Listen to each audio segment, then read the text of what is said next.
Jatuh pelan-pelan, sakit. Atuk jangan laju-laju. Duduk sini. Hari. Sakit ke? Tak sakit kan? Sebab dia tak pernah kan. Dia jarang jadinya takut. Jarang diurut. Ha.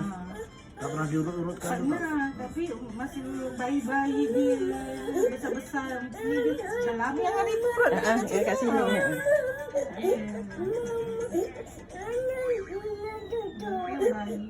Duduk. Duduk. Duduk sekejap lagi siap. Duduk aja. Tengok dulu. Tengok dulu. Ni ambil ni kasihkan.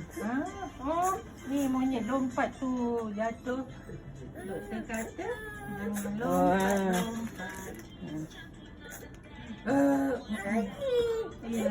Nanti sekejap. Sekejap je. Ini mama.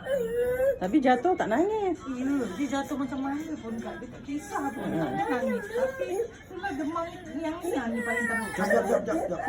Sikit. Atuk sikit. Sayanglah. Darah baiklah. Atuk bagi adik sihat.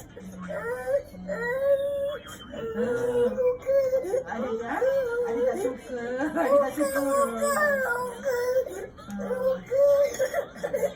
Apa ini? Tak suka. Kau tak suka? Tak suka tu. Okey, nanti ya. Atuk bagi adik sihat. Atuk.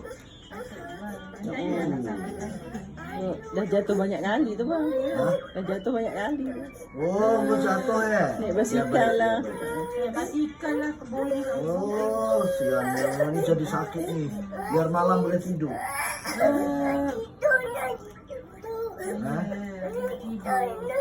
Sikit lagi atuk. Ni lah. Siapa ni nama dia? Mama tak tahu lah. Oh,